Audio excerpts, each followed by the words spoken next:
Donc, par rapport à ça, je continue.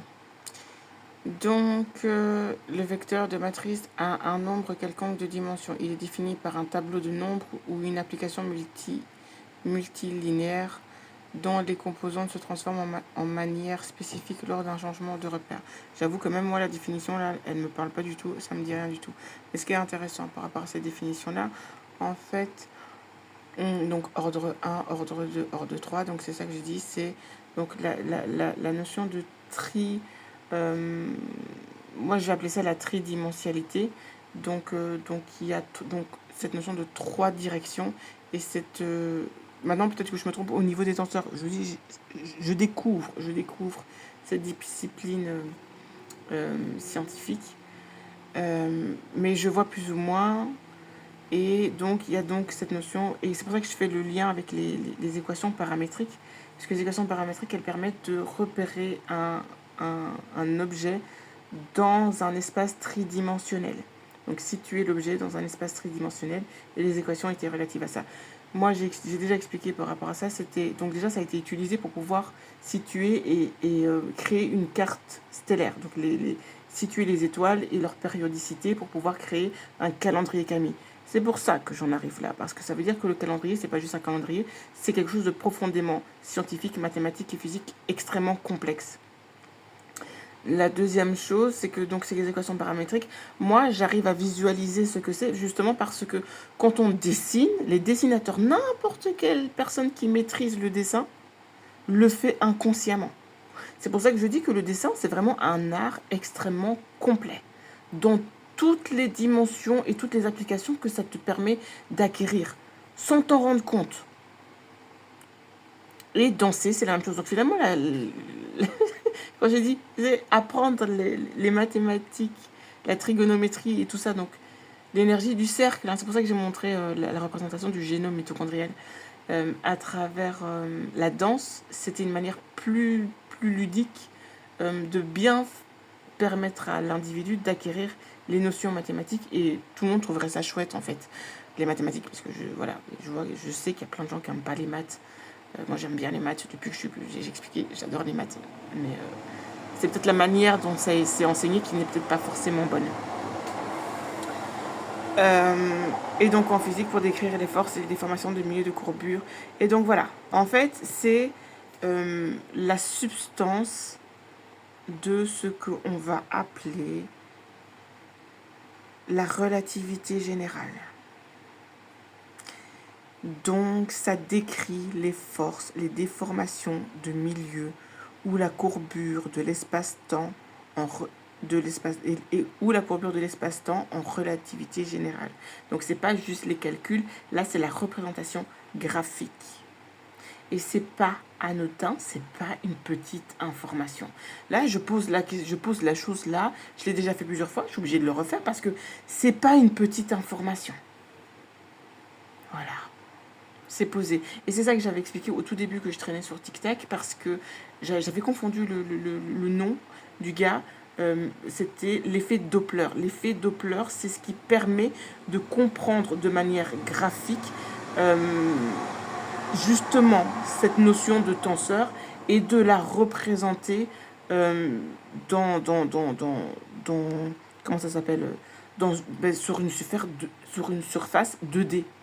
Donc représenter graphiquement quelque chose de 3D sur une surface 2D. Et là, je pense que je commence à comprendre la base donc de cette discipline scientifique de la notion de matrice.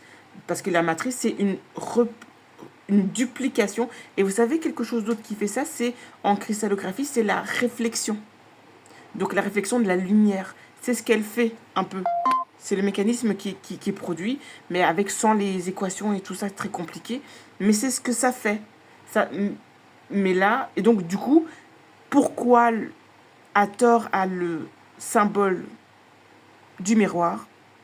Ah ben ça, probablement, je le dis, c'est ça. C'est une notion scientifique, c'est un code, c'est un symbole scientifique qui fait référence à... Et c'est ça la subtilité des millénaires, c'est mettre une information extrêmement complexe dans un symbole extrêmement simple. Voilà. C'est on va dire, le principe du jeu. Et finalement, quand tu fais, c'est l'exercice dans l'exercice, puisque quand tu décortiques un peu ce que c'est, je regarderai la vidéo après, bah, tu te rends compte que c'est finalement ça, c'est reproduire une information dans un autre milieu, en tenant compte d'une observation, d'une identification de l'objet observé, entre guillemets, dans sa tridimensialité. Et quand tu dessines, c'est ce que tu dois faire. Sauf que tu ne te dis pas dans ta tête, tu le refais par rapport à d'autres données comme la géométrie, l'ombre et la lumière que reproduit l'objet que tu observes, etc., etc., etc. Donc c'est basé sur ça. Voilà. Maintenant, je vais essayer d'expliquer l'objet en question qui m'a amené à cette réflexion. Et l'objet, c'est celui-ci. Donc, c'est un bracelet en or orné de pendentifs et de bustes de Dieu provenant. En fait, j'avais fait une publication. Donc, dans mes vieilles publications, au moment où je suis tombée sur le bracelet, j'ai fait une publication sur TikTok. Donc, elle est dedans. Mais là, ici, maintenant, j'ai plus d'informations pour pouvoir mieux apprivoiser. Ça date du 15 octobre 2025. Donc, la réflexion date de là. Et à ce moment-là, je ne savais même pas ce que c'était un tenseur. Le mot, je ne le connaissais pas du tout. Donc, c'est qu'il n'y a pas très longtemps d'ici. Et donc, en fait, donc c'est orné d'un pendentif d'un buste de Dieu provenant des trésors de la reine nubienne Amani Keto, pyramide N6 de Méroé, aujourd'hui Soudan du Nord, période méroïtique vers l'an 1 de notre ère, musée de l'art égyptien. Et donc l'artefact se trouve à Munich, donc au musée d'art à Munich en Allemagne. Alors ici, quand vous observez, on va faire un agrandissement du truc pour les gens qui se trouvent en Allemagne pour aller vérifier. Hein. C'est ça qui est intéressant, c'est ça. Soit. Alors, vous avez ces notions de petits carrés. Première chose. Notification. On va voir après les représentations qu'il y a dedans. Vous avez ici là des représentations comme un peu comme le médounétaire qui va symboliser la peau de croco.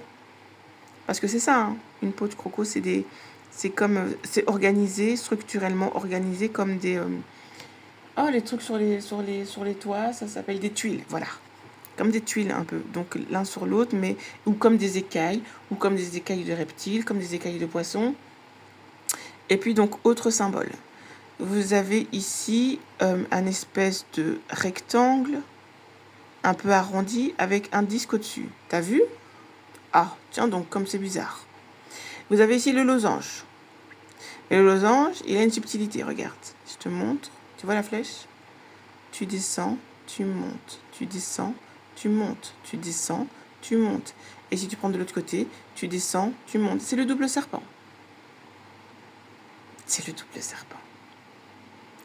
Et la structure, comme j'ai montré sur le vase du temple de Cusco, vous avez cela, vous avez les choses qui sont structurées. Ça s'appelle une structure alignée. Et vous avez cet autre symbole d'une fleur. On ne peut pas dire que ce soit autre chose, c'est une fleur. Vous avez ce symbole ici, un symbole d'un cercle, avec un autre cercle à l'intérieur. Oh, ça donc, t'as vu? Et ça, en médounétaire, c'est Ra. Et voilà. Et donc, à l'intérieur de ces trucs, ici, vous avez une espèce de... Ça représente des bustes, en fait. Des bustes. Donc, avec le pectoral ici. Et là, on ne voit pas très bien. Mais en fait, c'est un serpent avec une couronne. Et je vais vous montrer qui c'est. Ouais, j'ai dû faire une pause. Donc, je vais relire la vidéo pour me remettre... donc, voilà. À tout de suite.